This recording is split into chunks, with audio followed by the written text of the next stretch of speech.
Hello friends, welcome to prime education YouTube channel. I hope friends आप सब लोग बढ़िया होंगे और स्वस्थ होंगे। फ्रेंड्स, आज के इस वीडियो में हम आपकी एडीएड अभ्यास पुस्तिका कक्षा 8वीं वैसे आपके गणित में देखिए अध्याय नंबर आपका 6 वर्ग और वर्गमूल। इस अध्याय में आपके देखिए जो सभी प्रश्न दिए हैं उनके सटीक हल इस वीडियो में जानेंगे। तो चलिए फ्रेंड्स, इस वीडियो को स्टार्ट करते हैं। देखिए सबसे पहले आपको दिया है अध्याय नंबर 6 वर्ग और वर्गमूल। इसमें देखिए फ्रेंड्स, सबसे पहले आपको प्रश्न नंबर पहला दिया है, निम्नलिखित संख्याओं के वर्ग ज्ञात करना है। आपको यहाँ देखिए अ प्रश्न दिया है और ब प्रश्न दिया है, इसमें आपको इनके वर्ग ज्ञात करना है। तो देखिए आप इसके लिए क्या कर सकते हैं, आप इसके लिए सिंपली इनके जो है नॉर्मल वर्ग भी ज्ञात कर सकते हैं कि 43 गुणा 43 करके आप इसमें जो है वर्ग निकाल लें, या आप जो है इस तरीके से आप यहाँ वर्ग निकालेंगे। देखिए 43 को हम किस तरीके से लिख सकते हैं, 43 को हम लिख सकते हैं 40 + 3, तो कितना हो जाएगा 43। 43 का वर्ग हो गया। फिर इसे हम कैसे लिख सकते हैं, 40 × 3, 40 × 3। इसको 2 बार लिख दिए, वर्ग है तो इसे यहाँ इस तरीके से 2 बार लिख दिए।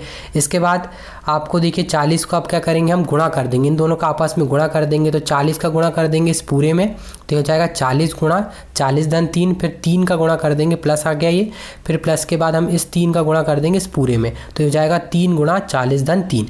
इस तरीके से हो गया। इसके बाद हम इसे जो है गुणा कर देंगे, 40 का गुणा 40 में, फिर धन 40 गुणा 3, फिर 40 का गुणा 30 में और 3 का गुणा 3 में। इस तरीके से करेंगे। फिर इसे हल करेंगे तो आ गया 1600। फिर इसे हल करेंगे तो आ गया 120। इसे हल करें तो 120 और ये आ गया तो 9, और सभी को जोड़ देंगे तो हमारा निकल के आ गया 1849। ये जो है हमारा 43 का वर्ग निकल के आ गया। तो इस तरीके से आपको यहाँ जो है वर्ग को निकालना है। अब अगली जो संख्या है ब प्रश्न है, इसमें आपको देखिए 36 है। तो 36 को हम किस तरीके से लिख सकते हैं, 30 × 6 लिख देंगे और वर्ग निकालना, तो ये वर्ग हो गया। फिर इसी प्रकार से हम कर लेंगे, इसे जो है 30 × 6 को दो बार हम लिख लेंगे, क्योंकि इसका जो है वर्ग है तो इसे 2 बार लिखा जा सकता है इस तरीके से।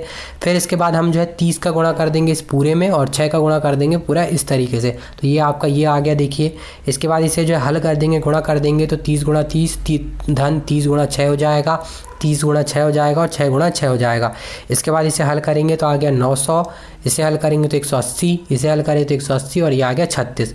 और इसे सबको आप जो है जोड़ देंगे तो यहाँ आ जाएगा आपका 1296। तो ये आपका 36 का वर्ग हो गया। तो इस तरीके से आपको यहाँ जो है प्रश्न नंबर पहले में आपको यहाँ 43 का वर्ग और 36 का वर्ग निकालना है। तो ये आपका प्रश्न नंबर पहले का हल हो जाएगा। अब इसके बाद चलिए फ्रेंड्स आगे बढ़ते हैं। आगे देखिए अब आपको जो है प्रश्न नंबर 2 बोला है, पाइथागोरस त्रिक लिखिए जिसका एक सदस्य 5 है। तो देखिए सबसे पहले आपको क्या करना है, हल में यहाँ पाइथागोरस त्रिक लिखना है। तो पाइथागोरस त्रिक क्या होते हैं, एक तो होता है 2m m² - 1 और m² + 1। अतः आप क्या करेंगे, हम किसी एक को लेके इसमें जो हमें एक सदस्य बताया तो उसको हम समीकरण के रूप में बदलेंगे और उसे सॉल्व करके m का मान निकाल लेंगे। तो देखिए यहाँ बोला है कि किसी पाइथागोरस त्रिक लिखिए जिसका एक सदस्य 5 है। तो हमें एक सदस्य बताया गया है, तो इस तरीके से हम लिखेंगे, इसका समीकरण बनाएंगे m² + 1 और एक सदस्य हो जाएगा 5। अब इसे हल कर लेंगे, m² कर लेंगे, इसके बाद 5 और 1 का पक्षांतर करके इधर आ गया तो ये आ गया माइनस में आ गया, तो ये हो जाएगा m² बराबर 4। इसके बाद m² और 4 किस चीज़ का वर्ग है, तो 4 2 का वर्ग हो जाएगा, तो m² बराबर 2 का वर्ग। अब यहाँ वर्ग से वर्ग का आपका देखिए कैंसिल हो जाएगा, तो यहाँ आ जाएगा हमारा मान m का मान आ जाएगा m बराबर 2। तो देखिए इस तरीके से हमारा यहाँ m का मान आ गया। अब हमको क्या करना है, अब हमको यहाँ हमने एक सदस्य त्रिक सदस्य बोला है ना, 3 सदस्य निकालना है। हमको एक सदस्य मालूम है 5। अब देखते हैं हम जो है इसके दोनों सदस्य को निकाल लेते हैं। तो हमने जो है एक सदस्य मानने के लिए m² + 1 निकाल लिया, यानी हमारा ये एक सदस्य का मान निकल के आ गया हमारा कितना, यहाँ आ गया देखिए आपका आ गया, यहाँ हमको जो है इसका मान बोला था जिसका मान कितना था 5 था, यानी इसके बराबर था मान। अब हमको 2 सदस्य निकालना है, तो हम क्या करेंगे, हमारा जो m का मान आया है उनको इन दोनों सदस्यों में m के मान में रख देंगे, तो हमारा जो है दोनों सदस्य बाकी निकल के आ जाएंगे। तो देखिए क्या करेंगे, हम 2m सबसे पहले इसमें रखेंगे तो 2, और m का मान हमारा क्या है 2, तो यहाँ देखिए m का मान है 2, तो 2 × 2 हो जाएगा 4। तो ये हमारा दूसरा सदस्य निकल के आ गया। इसके बाद आपका देखिए तीसरा था यहाँ m² - 1, यहाँ m का मान रख देंगे तो आ जाएगा m का मान क्या है 2 का स्क्वायर हो जाएगा 2, मतलब 2 का स्क्वायर हो जाएगा। इसके बाद 1, 2 का स्क्वायर हो जाएगा 4 और 4 में से 1 घटा तो 3। तो ये हमारा जो है तीसरा सदस्य निकल के आ गया। तो इस तरीके से जो हमारे पाइथागोरस त्रिक के जो तीनों सदस्य हैं वो निकल के आ गए। एक निकल गया हमारा 3, 1 निकल गया 4 और 1 हमें यहाँ दिया हुआ है 5, तो ये आ गया 3, 4, 5। तो इस तरीके से आपको यहाँ प्रश्न नंबर 2 को पूरा हल करना है। इसके बाद चलिए अब आगे बढ़ते हैं। आगे देखिए फ्रेंड्स, अब आपको जो है प्रश्न नंबर 3 दिया है, अभाज्य गुणनखंड विधि से निम्नलिखित संख्याओं का वर्गमूल ज्ञात कीजिए। देखिए अभाज्य गुणनखंड विधि से आपको जो है संख्याएं जो दी उनका आपको वर्गमूल ज्ञात करना है। तो किस तरीके से ज्ञात करेंगे, सबसे पहले हम क्या करेंगे, इसके जो है गुणनखंड तोड़ लेंगे। आपको देखिए सबसे पहली संख्या जो दी है 169 दी गई है। आपको देखिए 169 के सबसे पहले क्या करना है, वर्गमूल आपको इसका क्या करना है, मतलब गुणनखंड हम तोड़ लेते हैं। तो इसके गुणनखंड किससे जाएगा, ये 13 से जाएगा। तो देखिए 13 का भाग देंगे तो 13 बार जाएगा और ये हो जाएगा 1 आ गया, घटाए तो मतलब 13 का फिर 1 किए तो 1 आ गया। तो ये आपका जो है गुणनखंड टूट गए। तो क्या गुणनखंड आ गए आपके पास, 2 गुणनखंड आ जाएंगे। एक तो आ जाएंगे 13 13 करके 2 गुणनखंड आ गए आपके पास 169 के। अब यहाँ आप लिख देंगे, चूँकि इसके आगे जो है नेक्स्ट पेज में आप यहाँ लिखेंगे, चूँकि 169 के अभाज्य गुणनखंड कौन कौन से हैं। अभाज्य यानी जिसमें किसी का भी भाग ना जाए, मतलब 13 में किसका भाग जाता है, मात्र 13 का जाता है। उससे छोटी संख्या किसी का जाता है क्या, नहीं जाता। तो ये हो गया आपके 13 गुणा 13, 2 अभाज्य गुणनखंड आ गए। तो ये हो गया। इसके बाद 13 गुणा 13, तो देखिए इसमें आप इसका वर्गमूल ले लेंगे 13 गुणा 13 का, तो ये वर्गमूल आ गया। अब इसके बाद वर्गमूल से आपका यहाँ आ गया वर्गमूल हो जाएगा 13 गुणा 13 और ये इसका स्क्वायर होगा। स्क्वायर से आपका देखिए वर्गमूल यहाँ कट जाएगा तो हमारा आ जाएगा 13। तो इस तरीके से आपका देखिए जो प्रश्न है 169 उसका वर्गमूल निकल के आ गया आपका 13 वर्गमूल आ जाएगा ये। और देखिए तो 13 का अगर आपको करना है तो 13 का आप वर्ग भी करेंगे तो 13 का वर्ग आ जाएगा 169। तो इस तरीके से 169 का वर्गमूल हो जाएगा आपका, 13 का जो है वर्गमूल हो जाएगा। अब इसके बाद चलिए आगे बढ़ते हैं। आगे वो आपको जो है ब प्रश्न दिया है, इसमें 1764 दिया है। तो 1764 की सबसे पहले क्या करेंगे, हम 1764 के जो है अभाज्य गुणनखंड निकाल लेंगे। तो अभाज्य गुणनखंड निकालने के लिए सबसे पहले हम 1764 में भाग दे देंगे। तो देखिए अब आपको यहाँ बोला है अभाज्य गुणनखंड, अभाज्य बोला है। तो देखिए सबसे पहले हम 1764 में 2 का भाग देंगे तो 882 आएगा।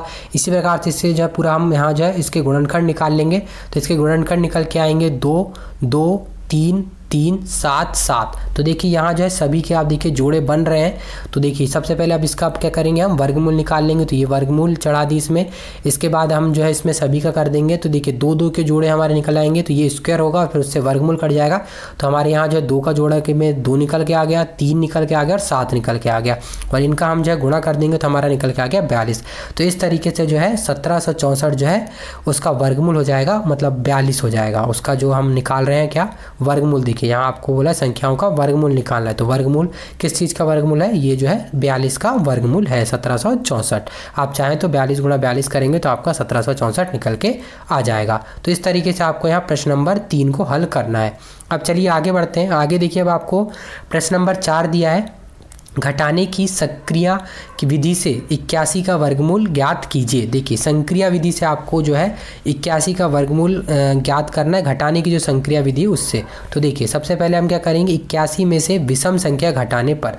अब हम यहाँ विषम संख्या क्यों घटा रहे हैं, क्योंकि देखिए इसकी जो 81 है उसके इकाई में आपके देखिए क्या है, विषम संख्या। एक क्या है, विषम संख्या, इसलिए हम जो है यहाँ से विषम संख्या घटा रहे हैं। और यहाँ जो संक्रिया विधि है उसमें हम ऐसे ही करते हैं, संख्या को घटाते हैं। तो जब तक उससे 0 ना आ जाए तब तक हम जो है उसमें घर से संख्या को घटाते हैं। और जो भी संख्या है उसके जो इकाई में जो संख्या होगी उसमें से अगर इकाई की संख्या विषम है तो विषम संख्या को घटाएंगे, सबसे छोटी विषम संख्या को। और अगर वो सम संख्या है तो सबसे छोटी जो है सम संख्या को घटाएंगे। अब जैसे अगर यहाँ 80 होता तो हम यहाँ से क्या करते, सबसे सम संख्या को घटाते।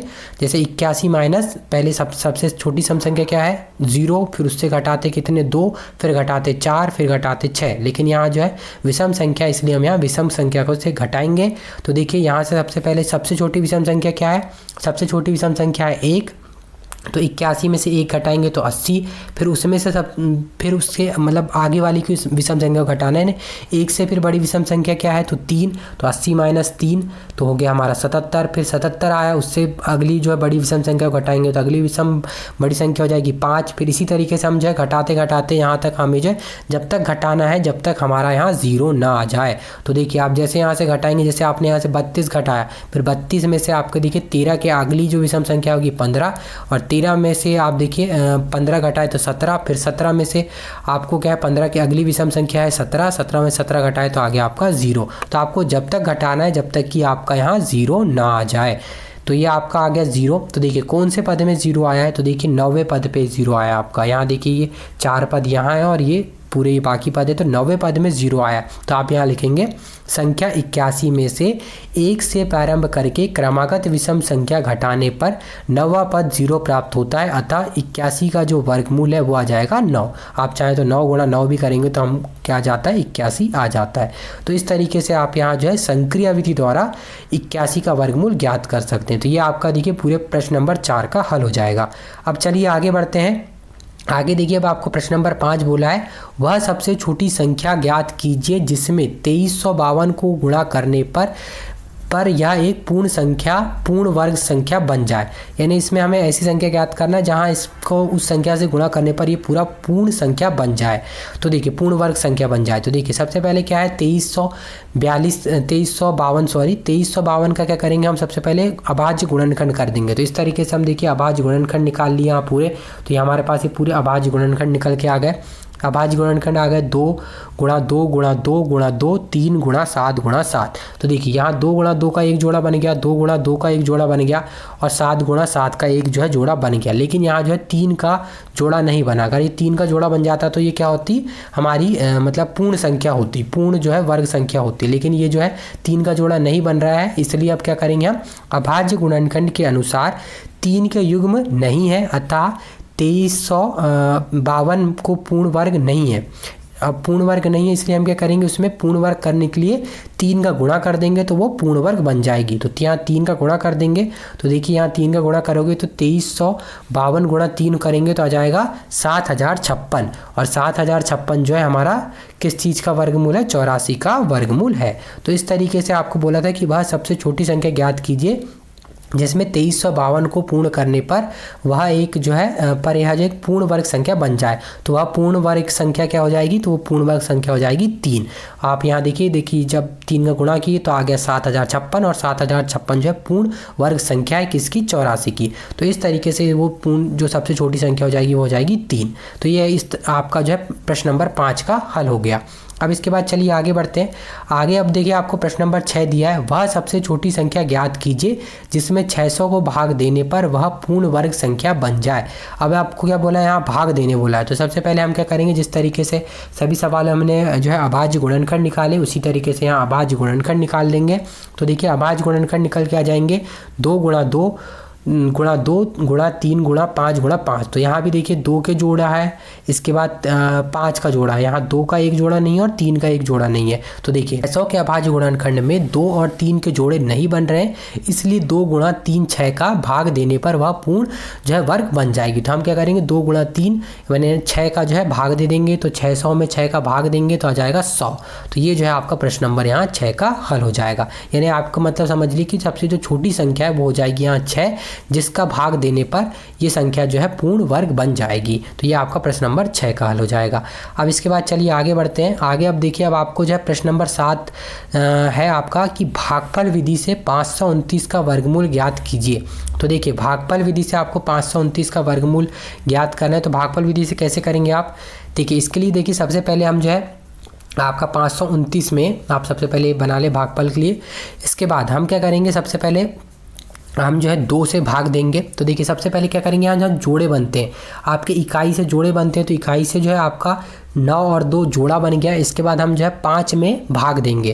तो 5 में देखिए सबसे हम ऐसी संख्या का भाग देंगे कि जो है जिसका वर्ग, जिस संख्या का हम जो है भाग दे रहे हैं उसका वर्ग 5 से ज़्यादा ना हो। तो देखिए 1 का वर्ग क्या है, 1 है, 2 का वर्ग 4 है और 3 का वर्ग क्या है, 9। यानी 9 जो है बड़ी संख्या हो रही है। और हमको क्या क्या चाहिए, हमको चाहिए कि 5 से ज़्यादा ना हो, मतलब जिस संख्या का भी हम जो है गुणा कर रहे हैं उसका वर्ग 5 से ज़्यादा ना हो। तो वो कौन सी संख्या होगी, 2 होगी। और अगर हम 3 लेंगे तो 3 तो है 5 से ज़्यादा हो जाएगा, तो ये हो जाएगा 2 हो जाएगा हमारा, मतलब 4 होगा।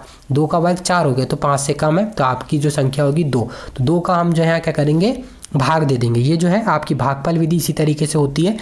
अब हम क्या करेंगे इसका भाग दी तो 4 2 बार गया, फिर बचा हमारा 4, 5 में से 4 को हटाए तो बचा 1 और उसके बाद हमने 2 और 9 को जैसे कि वैसा लिख दिया। तो हमारे जो है 2 से हमने क्या किए भाग दिए 5 में तो 2 आया और इसके बाद हमने 129 लिख दिए। अब आपको क्या करना है कि आपको ऐसी संख्या लिखना है 4 के आगे, जहां आप ऐसी संख्या जो लिखेंगे उसमें आप जो है जो संख्या बनेगी उसका गुणा करेंगे तो 129 आपका आना चाहिए। देखिए तो हम क्या करेंगे, सबसे पहले 4 के आगे हम क्या करेंगे, 1 लिख के देखते हैं। तो देखिए 4 के आगे 1 लिखे तो 41 हो गया। अब 41 में 41 का गुणा करेंगे तो हमारा तो 41 ही आ गया। ठीक है, ये आपका 41 ही आ गया। इसके बाद आपका ये इसके बाद आप क्या करेंगे, अब 4 के बाद अब जो है 2 लिख के देखते हैं हम। तो देखिए 4 के बाद हमने 2 लिखा तो 42 हो गया, और 42 में हम जो है जब 42 का गुणा करेंगे तो देखिए 42 में आपको क्या करना है, ऐसा नहीं करना है, 4 के आगे आपने अब 1 के बाद 2 लिखा। अब क्या करना है, 42 बना, अब आपने जो लिखा उसी का गुणा करना है। तो उसी का गुणा करेंगे तो क्या हो जाएगा, 42 का गुणा 2 में करेंगे तो ये तो 84 हो गया। ठीक है, तो 2 में भी नहीं आया।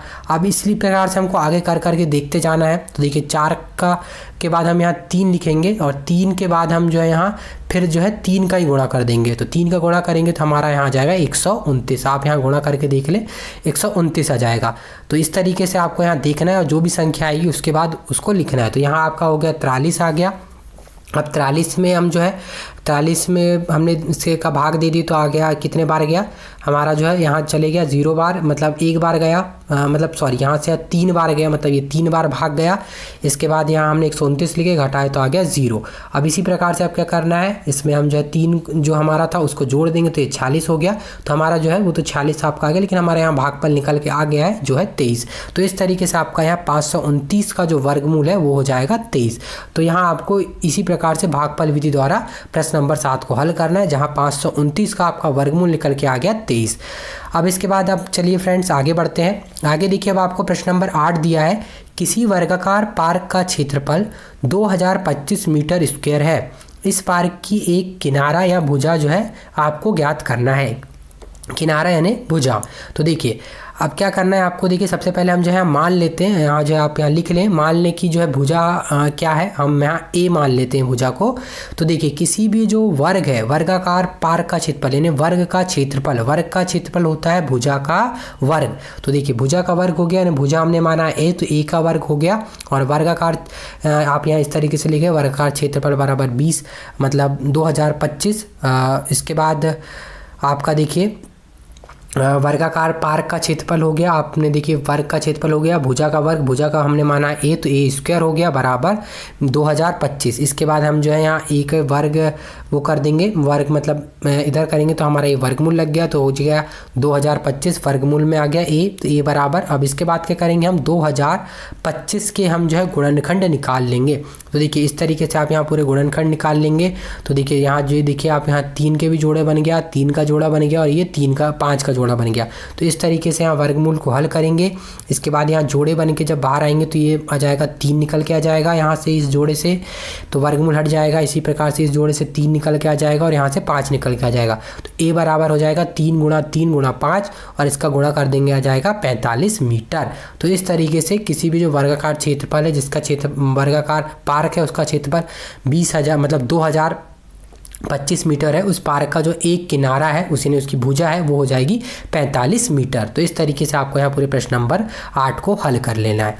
अब इसके बाद चलिए आगे बढ़ते हैं फ्रेंड्स। अब आगे देखिए आपको प्रश्न नंबर 7 दिया है कि एक माली 625 पौधे ऐसे लगाना चाहता है जिससे कि प्रत्येक पंक्ति में उतने ही पौधे आएँ जितने की पंक्तियों की संख्या हो। पंक्तियों की संख्या और प्रत्येक पंक्ति में पौधे की संख्या ज्ञात करना है। तो देखिए इसके लिए हम क्या करेंगे, 625 का वर्गमूल ले लेंगे। तो 625 का वर्गमूल हमने इस तरीके से ले लिया। इसके बाद इसके जो है हम अभाज्य गुणनखंड निकाल लेंगे। तो 625 में देखिए 5 से आप जो भाग देंगे तो 125, फिर इसमें 5 का दिए तो 25, फिर 5, फिर 1, इस तरीके से आ गया। तो यहाँ जो है क्या निकल के आ गया इसके अभाज्य गुणनखंड 5 5 5 5। तो इस तरीके से जो है इसका 5 यहाँ जो आप कर दिए, फिर वर्गमूल लिखिए, फिर इसे जोड़े से आप यहाँ बाहर निकल गए तो 5 गुणा 5 हो जाएगा तो 25। तो हमारी जो संख्या होगी वो होगी 25। तो इस तरीके से यहाँ जो आपका इस प्रश्न का हल हो जाएगा 25 हो जाएगा। अब आपको इस तरीके से प्रश्न नंबर 9 को पूरा हल कर लेना है। अब चलिए आगे बढ़ते हैं। आगे देखिए अब आपको आखिरी प्रश्न दिया प्रश्न नंबर 10, वह सबसे छोटी वर्ग संख्या ज्ञात कीजिए जो 4, 9 और 10 प्रत्येक से विभाजित हो जाए। ऐसी छोटी वर्ग संख्या ज्ञात करना है हमें जो 4 से भी विभाजित हो जाए, 5 से भी हो जाए और 10 से भी हो जाए। तो चलिए देखते हैं इसे कैसे हल करना है। देखिए सबसे पहले फ्रेंड्स आपको क्या करना है, वह सबसे छोटी संख्या 4, 9 और 10 प्रतीक से विभाजित हो जाए। तो इसके लिए क्या करेंगे, हम 4, 9, 10 का लघुत्तम समापवर्तक निकाल लेंगे। तो देखिए लघुत्तम समापवर्तक कैसे निकालते हैं हम सबको मालूम है। इस तरीके से देखिए सबसे पहले हम जो है यहाँ 4, 9, 10 को लिखे। सबसे पहले सबसे छोटी संख्या का भाग देंगे, तो यहाँ 2 का जाएगा, 2 से 4 मतलब 2 का जो है 4 से 2 बार जाएगा, 9 से नहीं जाता, 10 से जाएगा 5 बार। तो इस तरीके से आप यहाँ लघुत्तम समापवर्तक निकाल लेंगे। तो देखिए लघुत्तम समापवर्तक निकल के आ जाएगा यहाँ 2 गुणा 2 गुणा 3 गुणा 3 गुणा 3 गुणा 5। तो लघुत्तम समापवर्तक निकल के आ गया 4, 9, 10 का 180। अब इसके बाद क्या करना है, अतः 180 को पूर्ण बनाने के लिए 5 से गुणा करना पड़ेगा। क्यों करना पड़ेगा 5 से गुणा, क्योंकि देखिए यहाँ 2 का भी जो है मतलब 180 का जो हमने गुणनखंड निकाले, तो यहाँ देखिए 2 का जो है जोड़े बन रहे हैं, 3 के जोड़े बन रहे हैं, लेकिन 5 का नहीं कर रहा है। तो इसे पूर्ण जो है संख्या बनाने के लिए हमें 5 का गुणा करना पड़ेगा। तो 180 गुणा 5 करेंगे, तो 180 गुणा 5 आपका देखिए यहाँ आ गया, आपका देखिए इस तरीके से देखिए 180 गुणा 5 आ गया आपका 900। 900 जो है किसका वर्गमूल है, 900 को हम वर्गमूल में करेंगे तो 900 जो है 30 का वर्गमूल है। तो ये आपका जो है इस प्रश्न का यहाँ आंसर आ गया। अब चाहे तो आप इसे देख भी सकते हैं, आपको बोला था कि वह सबसे छोटी वर्ग संख्या ज्ञात करना है जो 4 से 9 से और 10 प्रतीक से विभाजित हो जाए। तो देखिए 900 जो है 4 से भी विभाजित हो जाएगी और 9 से भी विभाजित हो जाएगी और 10 से भी विभाजित हो जाएगी। तो इस तरीके से आपको जो है प्रश्न नंबर पूरा 10 को हल कर लेना है। तो देखिए फ्रेंड्स आपके देखिए जो पार्ट नंबर 6 है उसमें आपके देखिए जो सभी 10 प्रश्न थे उनके यहाँ हल जो है समाप्त हुए। उम्मीद करते हैं फ्रेंड्स आपको इस वीडियो के माध्यम से आपको सभी जो 10 प्रश्न हैं उनके हल प्राप्त हो गए होंगे। अगर फ्रेंड्स आपको ये वीडियो पसंद आया तो वीडियो को लाइक कर दें, और अगर आपको इसके आगे का जो पार्ट है पार्ट नंबर 7 उस पर वीडियो देखना है तो आप देखिए राइट साइड पे आपको वो वीडियो दिख रहा होगा, आप यहाँ से उस वीडियो को देख सकते हैं। और अगर आपको कक्षा 8वीं में अगर आपको गणित में अगर आपको किसी भी आपको पार्ट का अध्ययन देखना है तो इसके लिए आपको लेफ्ट साइड में एक प्लेलिस्ट के वीडियो दिख रहा होगा, जहाँ से आप उस प्लेलिस्ट के वीडियो पर क्लिक करके वहाँ से कोई भी पार्ट का वहाँ से अध्ययन देख सकते हैं। और अगर आपको कक्षा 8वीं एडगेड अभ्यास पुस्तिका में अगर आपको बाकी जो सभी आपके विषय उनका अगर आपको हल देखना है तो आप इस वीडियो के नीचे डिस्क्रिप्शन में जाएंगे तो आपको सभी सब्जेक्ट की वहाँ प्लेलिस्ट की लिंक मिल जाएगी, जहाँ से आप वहाँ संपूर्ण हल देख सकते हैं। तो चलिए फ्रेंड्स इस वीडियो को यहीं समाप्त करते हैं और मिलते हैं आपसे इसके आने वाले नेक्स्ट अध्याय में।